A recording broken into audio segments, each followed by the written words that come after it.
All right, so let's continue our discussion of exoplanets. We're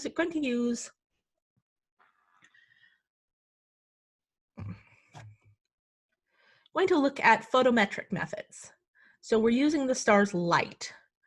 And a lot of the gravitational methods require specialized instruments. You either need a very controlled setup for astrometry, or you need a high precision spectrometer for radial velocity. Photometric methods rely on just basically watching a star and measuring its brightness over and over. And on the low end, you can still get some useful results with just a small telescope and just a lot of time.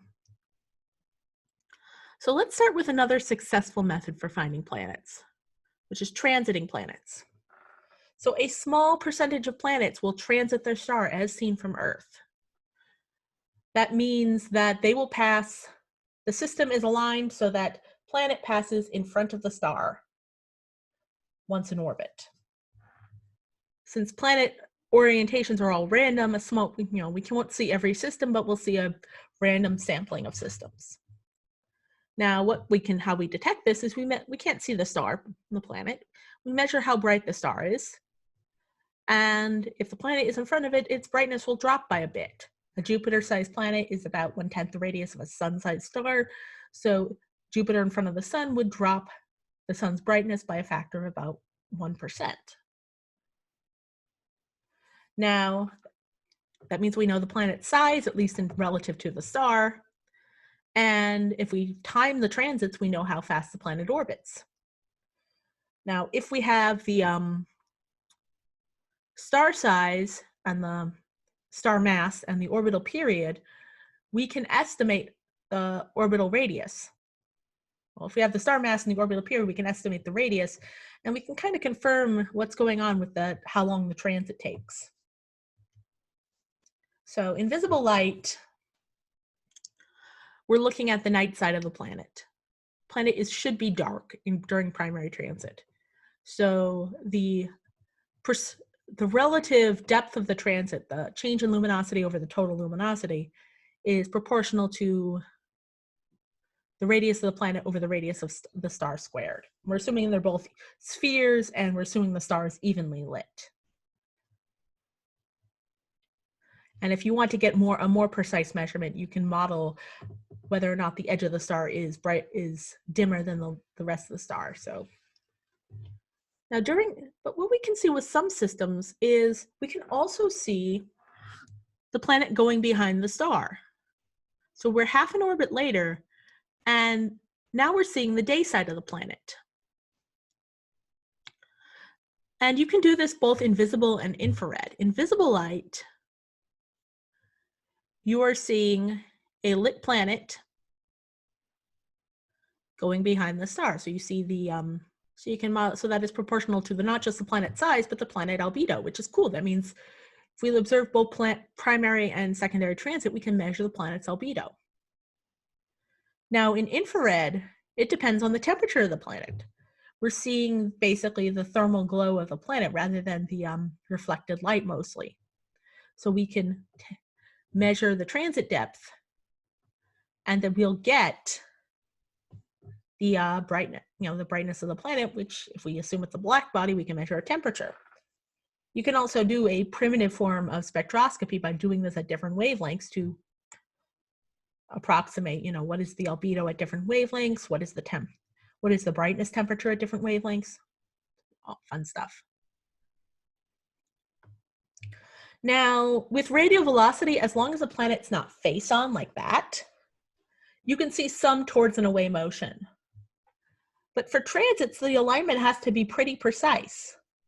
The total radius of planet plus star divided by the distance the planet is from transiting, has to be less than the cosine of that inclination angle. Remember, this is set so that 90 degrees inclination is the orbit is aligned directly towards and away from us. The orbit normal is directly perpendicular to our line of sight. The face-on means that would be an inclination of 0, which means the orbit normal is pointing either directly at us or directly away from us, which would be, I guess, 180. Now, this means we can, if we assume I has a random distribution, the orbit normal can point any which way.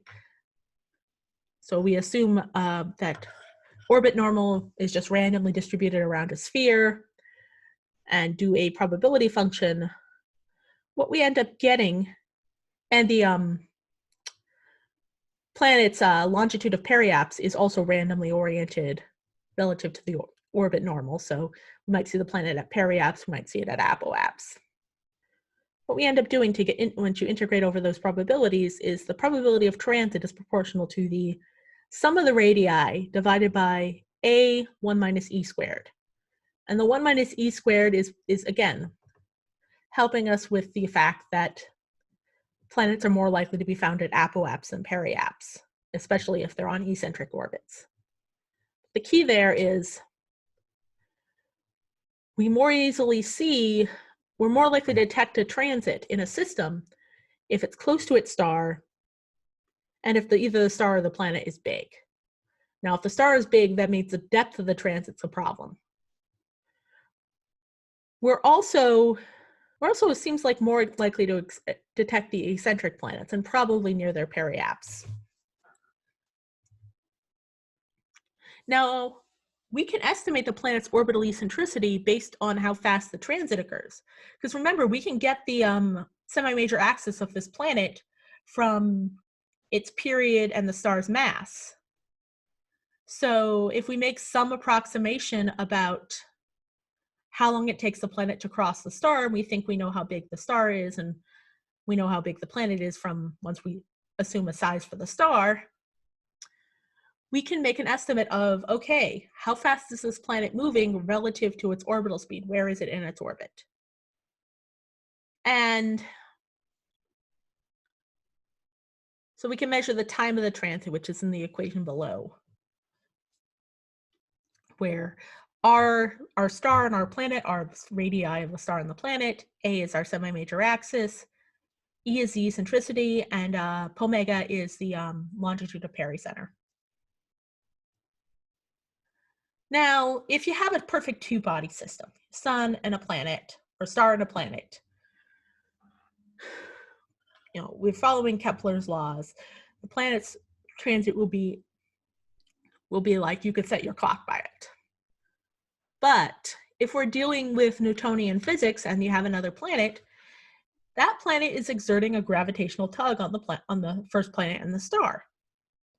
And that tug can change the timing, means the orbit is not a perfect Keplerian ellipse, so the planet's timing might be a little off. It might be transit early or late. And the surprising thing is we can actually detect these in some systems. And this is really handy because, one, this is a gravitational effect, so we're going to get some masses out of it maybe, or at least some limits on mass. And two, it can also confirm if there's something else in the system that's not precisely aligned enough to transit, but is still messing with planets that are. So an example of this is the Kepler-11 system. So this Kepler-11 was found by the Kepler spacecraft. It was the 11th confirmed system. That's why it gets its name. And this is just basically a giant light curve. The top bits are what's happening when none of the planets are transiting. See that fuzz is just due to variations in the star. And there's been some correction for long-term trends. The dots at the bottom are the depths of transit of different planets, and they've been color-coded by which planet is which. The kind of stuff in the middle is just the sides of our transit life curve. If we go back, you can see that a light, as the planet is crossing in front of or behind the planet or the star, the light curve is not perfectly sharp because they both have a finite radius or non-zero radius. So when we decouple this, you can get an average light curve for all the planets, B, C, D, E, F, G. You can get kind of calculate their size based on relative to their stars and use the kind of slope of the transit, how long it takes to go from the top to the bottom, to estimate things like sizes as well. But then the right plot shows the residuals for the fit. If you pick an average transit time and fit an orbit, if you take all the data, fit an average Keplerian orbit, and then predict when the transit should occur, the dots are showing you how far you're off. Now, what then happened is they're like, okay, the scale of this plot is going from a half hour early to a half hour late. And the diamonds are then, well, let's run this as a bunch of planets with certain masses and try to find masses that predict how far the planets are off. And you can see this does better or worse job. In particular, Planet G seems to be being not very well shoved around by its companion, so its mass is pretty ill-defined. And this lets us fit masses to this planet. So the Kepler-11 system is shown at left. You can see it's a pretty small system. It fits within the orbit of Venus, and all the planets except G fit within the orbit of Mercury. And then the right plot shows estimates of the planet's radii and masses. At least you see B, D, F, and E, and C. You don't see, again, G is not having any transit timing variation, so you're not seeing any good estimate on its mass. You can see these planets are all probably smaller than Uranus and Neptune. C might be a Uranus or a Neptune. And their radii vary from about 2 Earths, which is B, to a little above 4 Earths, which is E. And this lets us start to figure out what these planets are made of in bulk composition, because we now have a density. B, we're going to talk more about this in a later lecture, but this is important. So either finding systems that have transit timing variations, or using one of the methods from part 1, you can start to get at both mass and radii, which is going to tell us a lot more than one on the own. So that's the important thing. Transits give us a radius, no mass. A lot of the methods from part 1 gave us a mass but no radius. So there's a few ways to find the mass. The first is you do a radial velocity search. You already know the system is very close to edge on, so your mass is going to be very close to the minimum mass. And try to measure it that way. You see if a system has transit timing variations, and that tells you both the masses or possible masses of the transiting planets, or at least lets you exclude some masses, and possibly detecting non-transiting planets. Now, another thing is if you have a system that's really tight packed like Kepler-11, you can just basically, even if there's no transit timing variations, you can model, okay, what happens if I make these planets really heavy? Does the system destabilize very quickly? So this is not a very good constraint usually. Most systems are pretty robust, but it can give you at least some ideas. Now there's one other method we can do with photometry, measuring light, and that's gravitational microlensing. And this one's a little weird because it's going to use general relativity. So we're using gravity, but we're using the planet's gravity, but we're not detecting the motion of the star. So general relativity tells us gravity bends light. And this means that gravity can act like a lens. And this has a number of properties. It can magnify an image, but in particular can brighten an image. So here's kind of a picture. Our observer is at the left, our source star is at the right, and what we're looking for planets around, is our lens star. So these stars are all orbiting our galaxy. So occasionally the lens star is going to pass in front of the source star. And that means the lens star is going to lens some of the light of the source star. And the planet is also going to act as a little tiny lens. Now this is the sort of thing that's really rare in any individual alignment or system. So it's a sort of thing where, again, we just monitor a lot of systems and hope to find these events. And these are also relatively short events. So let's look at some data. Actually, no. These are also relatively short events. So this is another example of gravitational lensing. It is two galaxies. The yellow galaxy in the center is lensing the background galaxy, which was blue, and turning it from a galaxy to something that looks very distorted and ring-shaped. Now, if we had infinite resolution, if you stuck two stars precisely aligned, the source star would basically form a ring around the lens star. We call this an Einstein ring. And we're using galaxies because galaxies are physically much larger in angular size, so you can see this better with them. Stars are too small to see their Einstein rings directly, but what we can measure is that the star's image is going to be magnified, and we're going to focus more light onto our detectors on Earth than we would otherwise see, so we get a brighter source. So how we expect this is we expect a lensing event if the source passes around the distance of this Einstein ring radius. And where this is the radius of the Einstein ring is proportional to the mass of our lens star, the distance that our lens star is from our observer, and the relative distance between the lens star and the source star.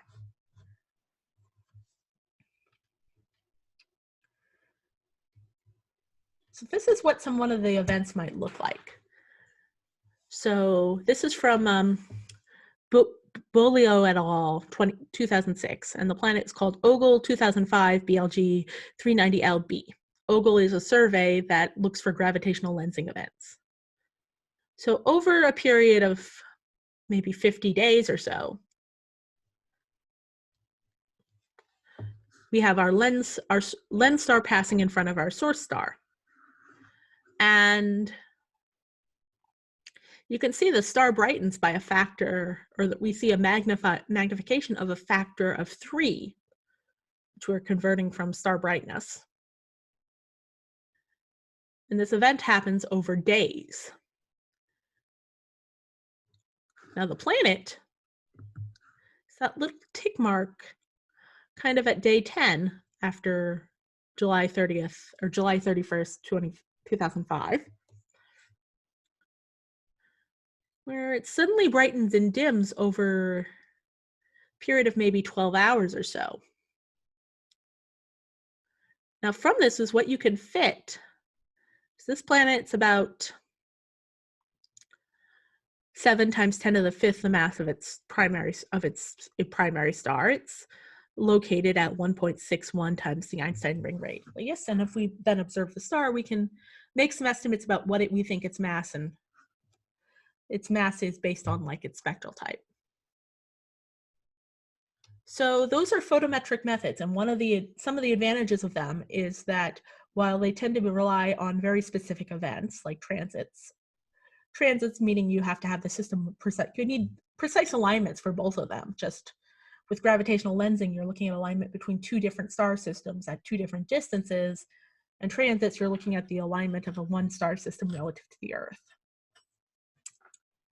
But the benefit for them is that they're rare for any individual star, but they're relatively easy to observe by just looking at measuring a lot of stars and just being patient.